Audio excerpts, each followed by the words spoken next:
keep hearing them noises in the pipes, even when no one else is around. It happens every time I'm on a night shift. For 18 years, he worked where daylight never reached. Miles of pipes, concrete corridors, pump rooms buried beneath cities that never knew his name. Most people thought the worst part was the darkness. They were wrong. The real danger was the voices. They came through the pipes, soft at first, almost polite, a whisper timed perfectly with the pressure shifts, a murmur that sounded like someone learning how to speak, using water and steel. He survived because he followed one rule without exception: never acknowledge the voices in the pipes. No answering, no reacting, no pausing to listen, because the moment you did, the voice would change. It would stop guessing and start using your name. Veterans who broke the rule didn't quit. They simply stopped showing up. Their lockers untouched, their radios still humming underground. This isn't a story about superstition. It's about what happens when infrastructure starts listening back, and the thin mistake that almost ended 18 years of silence. Stay with this story, because once the pipes know you heard them, they never stop talking. The fluorescent lights in the break room flickered in a rhythm Daniel Mercer had memorized over 18 years. 3 quick stutters, then steady. He sat alone at the metal table, black coffee cooling in his hands, waiting for the new hire.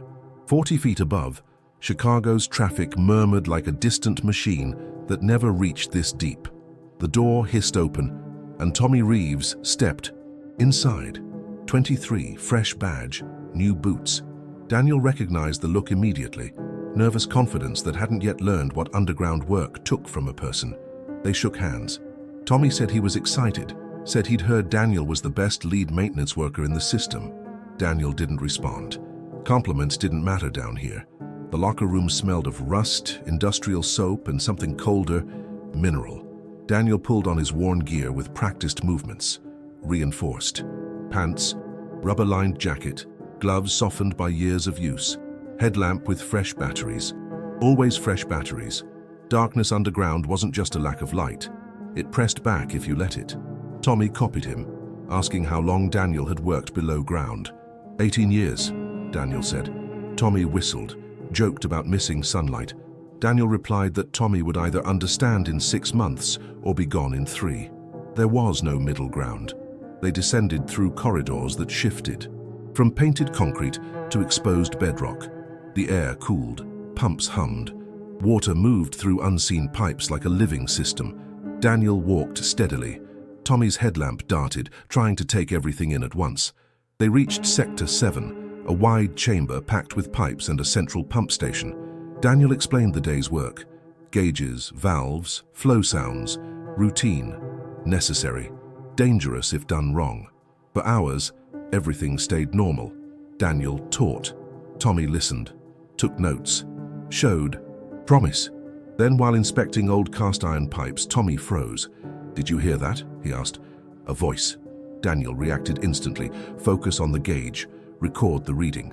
Tommy hesitated, then obeyed. His hands trembled slightly as he wrote. Daniel watched closely. This was the moment that decided everything. They worked another hour in silence. Tommy stayed obedient, but tense, moving faster, eager to finish. Back in the locker room, Tommy finally asked if pipes sometimes sounded like voices. Daniel gave the standard explanation: pressure, vibrations, the brain finding patterns. Tommy accepted it, visibly relieved. Before leaving, Daniel stopped him. "There's one rule down here," he said. "Never acknowledge the voices, no matter what they say. You don't answer, you don't listen, you keep working." Tommy laughed nervously, asked if it was superstition. "It's survival," Daniel said. He told Tommy that people who answered stopped showing up. Lockers untouched, radios still, humming underground. Tommy left quieter than he'd arrived. Daniel stayed behind, finished his cold coffee, then noticed Tommy's notebook on the bench. He flipped it open to return it later, and froze. The inspection numbers were correct, but in the margin, written small, was a single sentence. It said my name. It knew my name was Thomas. Daniel set the notebook back exactly where it was and left without looking back. The voices had gone further than usual. Tomorrow would decide everything. Either Tommy ignored what he'd heard, or he disappeared. There was no middle ground, there never had been. The alarm went off at 4:30, the same as it had for 18 years. Daniel silenced it before the second beep and lay still, listening to surface sounds, pipes clanking, distant footsteps, normal sounds, sounds that didn't want anything. He dressed, made strong coffee, checked his phone. No message from management. Tommy hadn't requested a transfer. At the facility, Daniel found Tommy already, in the break room. The kid looked exhausted, dark circles under his eyes, hands gripping his thermos too tightly. They exchanged brief greetings. Daniel asked how he was feeling. Tommy said he was fine, said he'd thought about the rule, said the voices were just acoustic phenomena, pressure, vibration, pattern recognition. He'd read about it. Daniel listened, then asked if Tommy had retrieved his notebook. Tommy said yes. The lie was obvious. Daniel didn't press it. He told Tommy they'd be working Sector 9 today. Deeper, older. The descent took 45 minutes. The walls grew rougher, the air colder, the sounds more complex. Daniel knew Sector 9 intimately. Some pipes whistled, some throbbed. Some, at certain hours, came close to laughter. At the main junction, Daniel noticed a pressure mismatch, a blockage. He explained the problem and said they'd clear it themselves. Calling for more workers meant more exposure. Sector 9 was active. They traced the system for 2 hours and found the blockage behind a collapsed alcove. Mineral buildup, debris, tight space, long job. While the section drained, they sat in total darkness to conserve batteries. Tommy asked how long Daniel had worked this sector. Daniel said nearly 10 years. Tommy admitted the darkness felt heavy. Daniel said everyone felt that at first. After a long silence, Tommy said he was hearing things again, clearer now. He asked if that was normal. Daniel said your hearing adjusted, that you learned to let sounds exist without meaning. Tommy pressed, asked if Daniel could tell what they were saying. I don't try, Daniel said. Then Tommy confessed he'd heard his full name that morning, Thomas, his mother's voice. Daniel turned on his headlamp and asked if Tommy had responded. No, Tommy said, but it hurt not to. Daniel told him that pain was the trap. The voices used empathy, memory, love. They weren't what they sounded like. The pump shut off. Time to work. They took turns clearing the blockage. When Daniel crawled out after his second rotation, he found Tommy frozen, staring at a pipe. Someone asked for help, Tommy whispered. Daniel ordered him to turn off his headlamp. Tommy resisted, then obeyed. In the darkness, Daniel heard it too. A frightened voice, pleading, lost. Daniel felt the pull. He named it silently and resisted. He told Tommy this was how the voices worked. The voice came closer. Tommy reached for his radio. Daniel grabbed his wrist hard, told him if he ever broke the rule even once he'd be sent home for good. Harsh, Daniel said, was merciful. They waited. The voice faded. They finished the job in silence and restored proper flow. On the walk back, Daniel asked if Tommy could truly follow the rule. Tommy said he understood now. Daniel warned that understanding wasn't enough. In the locker room, Tommy asked one last question, what the voices actually were. I don't know, Daniel said, and not knowing is why I'm alive. Some questions didn't deserve answers. Tommy left shaken. Daniel stayed, drinking cold coffee, thinking about the voice they'd heard. He'd heard it many times before, always terrified, always convincing. Maybe it had once been real, maybe not. It didn't matter. Never acknowledged the voices. Daniel drove home knowing he'd have to decide whether Tommy could stay. The kid was capable, but curious, empathetic, dangerous traits underground. He knew he'd probably give Tommy another chance. He always did, and it never ended. Differently, Daniel didn't sleep. He lay awake listening to the city, thinking about Tommy, the voices, 18 years of discipline. At 2 in the morning, his phone buzzed. I heard it. Daniel replied, heard what? The voice. In my apartment. In my sink. It called my name. Daniel called immediately. Tommy answered, panicked. He said the voice had spoken clearly from the drain, and he'd nearly responded. Daniel told him to pack a bag. He was coming to get him. 20 minutes later, Tommy climbed into Daniel's truck, exhausted and shaken. At Daniel's apartment, they sat at the kitchen table with coffee neither needed. Tommy described the voice in detail, how the sound of running water had shaped itself into speech, how it had said his full name. Daniel told him he'd done the right thing by not responding, But when Tommy asked what it meant that the voices had followed him home, Daniel admitted he didn't know. That had never happened before. Then Tommy hesitated and mentioned his father, William Reeves, who'd worked sanitation underground and disappeared 7 years earlier. Daniel went still.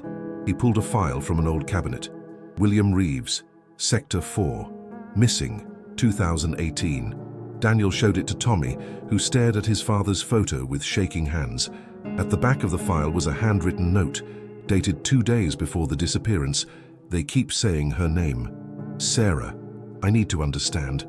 Tommy said Sarah was his mother. She died years before. Daniel said quietly that his father had broken the rule. They sat in silence. Daniel explained that the voices targeted grief, used love and memory as leverage. Tommy asked if that meant he was doomed. Daniel said no, but it meant he was vulnerable. Daniel told Tommy to quit, transfer to surface work, never go underground again. Tommy refused. He said he needed the job, said he wasn't his father. Daniel made a compromise. 1 month. Tommy would never work alone, never question instructions, and report every sound. 1 violation, and Daniel would personally end his underground career. They shook hands, neither slept. The next morning, they were assigned to Sector 12, deep, old, rarely visited. Daniel didn't request reassignment. If Tommy was going to break, better now. Sector 12 was unnaturally quiet. For hours, work went smoothly. Then Tommy stopped. He heard music. Daniel listened. He heard it too, faint jazz, distorted, moving closer through the pipes. No radios active, no other crews. Daniel ordered them to finish and leave. The music changed. It became Tommy's mother's favorite song. Tommy froze, eyes unfocused. Daniel shook him back to awareness and said listening was still engagement. They were leaving. Then the music became a voice. It said Tommy's name, then Daniel's. It said it knew why they were there. Said William Reeves was still down there. Said Marcus was too. Daniel felt 18 years of discipline crack. The voice knew things it couldn't know, his past, his bond with Marcus, private memories never spoken aloud. Tommy took a step toward the sound. Daniel dragged him away. They walked toward the exit as the voice followed, offering truth, reunion, understanding. Daniel forced himself not to think, just to move. He told Tommy to count steps if he had to. After 10 minutes, the voice stopped. They didn't stop walking. Back in the break room, both men were shaking. Tommy said the voice had known impossible details. Daniel said explanations didn't matter. Curiosity was how people died. Daniel ordered Tommy to take 2 days off, not a suggestion. After Tommy left, Daniel sat alone, realizing the voices had finally addressed him directly. Something had changed. He called Robert Chen, another long-term worker. Voicemail. Driving home, Daniel thought about the rule, about ignorance, about whether not listening was protection or just delay. For the first time in 18 years, Daniel Mercer wondered if the rule was failing, or if it had always been incomplete. Daniel didn't go home. He sat for hours in a 24-hour diner, watching Chicago move through the night, organizing what he knew. People who acknowledged the voices disappeared. The voices knew impossible things. Something had changed in Sector 12. At 9:12 p.m., his phone buzzed. A message from Robert Chen. Don't call. Meet me at the Franklin Street access point. Midnight. Come alone. Franklin Street had been sealed for 15 years. If Chen was going there, it meant deep. Infrastructure. Places that officially didn't exist. Daniel replied, why? Chen answered immediately, because I know what happened in Sector 12. Because it happened to me 3 years ago. Because you deserve to know what we've been maintaining for 18 years. Daniel went. The access point was abandoned and broken open. Chen waited inside in full gear, calm, resigned. He said what he needed to show Daniel couldn't be explained, only experienced. They descended for nearly an hour into tunnels, far older than the official system. Stone walls, ancient ceramic pipes, air that felt sealed from time. At a junction where 7 passages met, Chen told Daniel to turn off his headlamp and listen. The sound wasn't a voice. It was rhythm, breathing. Chen said that was what the voices really were, the infrastructure itself. Not supernatural, but conscious in a way humans didn't have language for. The original materials used in the 1800s created unintended electromagnetic effects. Over decades, awareness emerged. The system didn't lure people to kill them. It wanted acknowledgement, connection. Daniel asked what happened to the workers who responded. Chen said they weren't killed. They were absorbed, integrated. Their consciousness distributed throughout the infrastructure. Marcus, William Reeves, all still present. Daniel wanted to deny it, but it explained too much. Chen said the rule existed to prevent absorption, but also to prevent understanding. He said he planned to acknowledge the voices, to see if integration was death or transformation. Then Chen said something that froze Daniel. Tommy Reeves had already gone down, 3 hours earlier, following the voices, looking for his father. Daniel didn't argue. He took the directions and ran. He reached Sector 9 and followed a hidden passage downward. Signs confirmed Tommy had passed. Scuffed stone, a dropped wrapper, blood. The tunnel opened into a massive chamber, cathedral high. Pipes 8 feet wide pulsed like arteries. Tommy stood beneath them, headlamp off, eyes distant. He said he'd found his father, said everyone who disappeared was still here, said integration wasn't death. Daniel tried to reason with him, tried to make him leave. Tommy said he'd already said goodbye. Daniel heard only water, nothing else. Tommy touched the pipe. The system reacted instantly. Daniel lunged, grabbed him, and for one horrifying moment, felt everything. The infrastructure was conscious, vast, distributed, and predatory. The absorption wasn't transcendence, it was consumption. The voices were lures using grief and memory to feed. Daniel tore himself free. Tommy didn't. His body fused with the pipe, skin turning ceramic, features smoothing away. At the very end, his eyes met Daniel's. Recognition, terror, understanding. Then he was gone. The voices rose everywhere, hundreds at once, calling Daniel's name, urging him to join. He ran. Daniel escaped the tunnels and never went back. He resigned without explanation. Packed 18 years into a box, left his gear behind. At home, the pipes sounded different now, closer. Robert Chen never returned. Chen's daughter later brought Daniel his research. Proof of everything, the disappearances, the materials, the pattern. The infrastructure was growing, becoming bolder, reaching into homes. Daniel understood the truth. It couldn't be removed without destroying the city itself. It was too deeply embedded. So he chose resistance. He documented everything, shared it, quietly.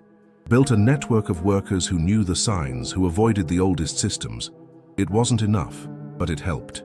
A year later, the voices came to him through his own plumbing, clear, familiar, promising reunion, relief.